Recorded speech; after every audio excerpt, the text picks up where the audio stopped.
G'day, I'm doing a series on ED or erectile dysfunction, and it's from various points of view other than what is already on YouTube.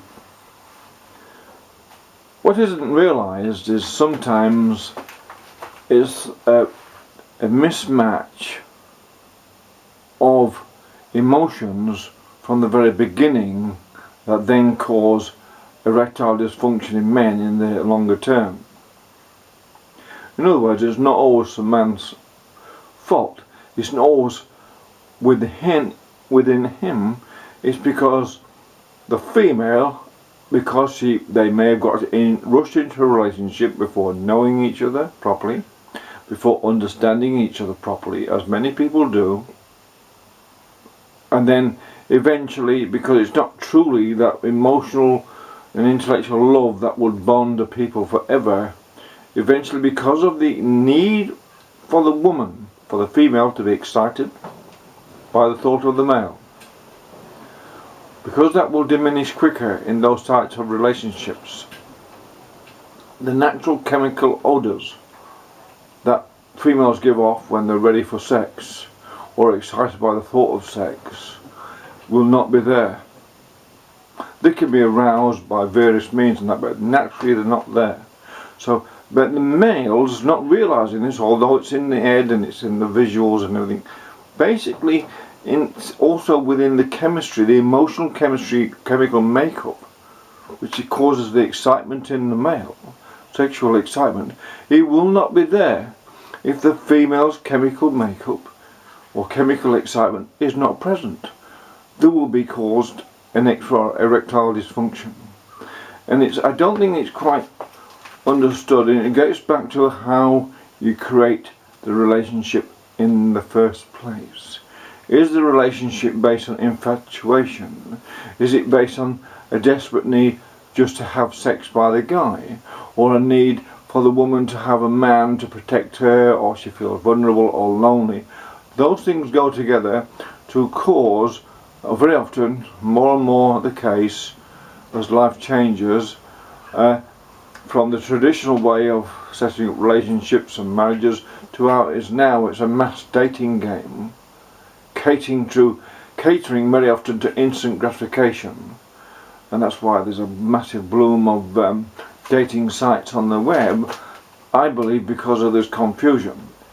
Of course, erectile dysfunction doesn't affect everyone, but because of the massive differences in the way male psychology is, that also may compound or make bring up the erectile dysfunction in some males where it might not in others who have less of an empathy towards the women.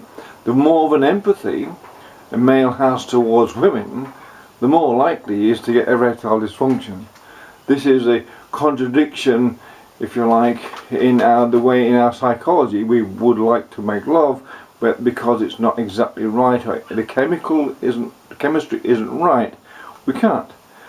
And this is the confusion and frustration that sets in and creates that anxiety, which then accentuates the emotional negatives, regressive emotions that then cause this erectile dysfunction to continue.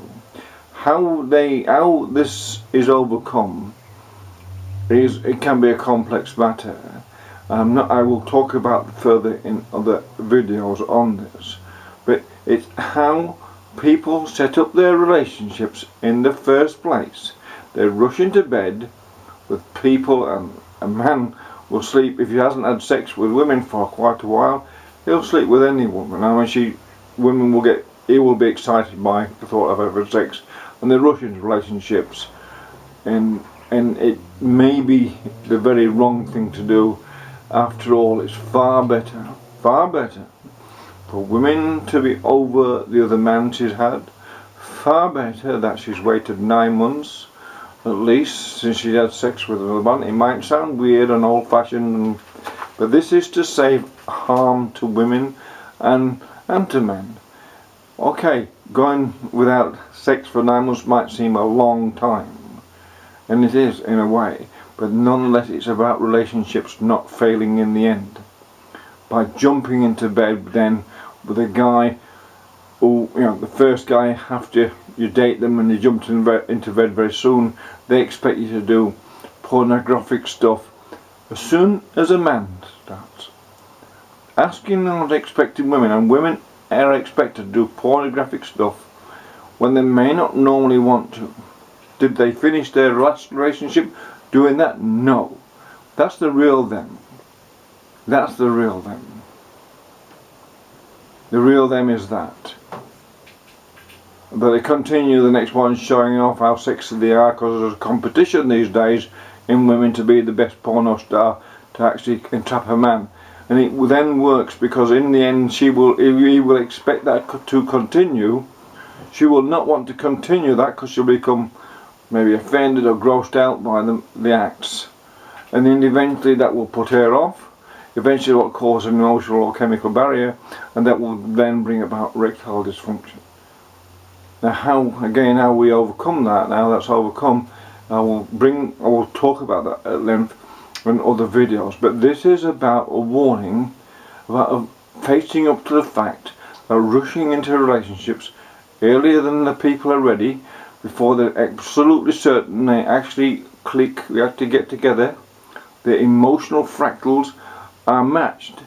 If the emotional fractals aren't matched, then forever they can get on and they can overcome these problems, but they're going to be more difficult than if the emotional fractals are in line and match each other and sink into each other like cogs, and they can work together.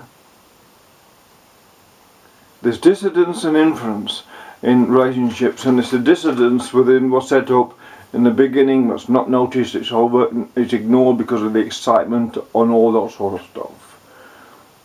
That dissidence there is in the beginning.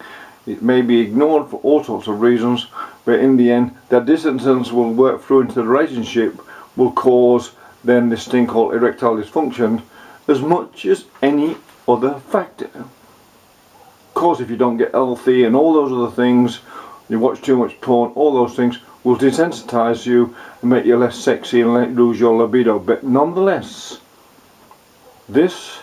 having this chemistry, that sexual chemistry between the male and the female, is the basis of love making. That's the basis of animal attraction, which must be there to maintain that sexual attraction, that sexual arousal.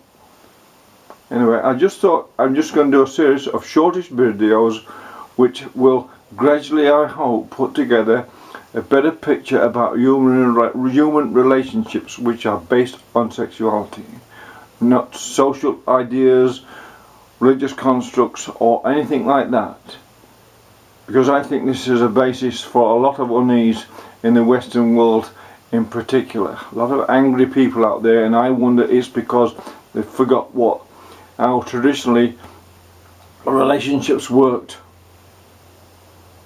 over the long run. A breakdown in relationships, as you notice, means that there's been a breakdown in happiness in society, more crime, more single mothers, more blokes who haven't had fathers to guide them. All those add up. Dysfunctional society, and it's all part of the similar pathology, if you like, a regressive and negative pathology, which I believe unhappiness in sex is the very basis of. Anyway, this is E.T. I'll go along with this theme for some time yet, because I want to enlighten people into how to understand relationships a bit better than what is happening at the present. Thank you.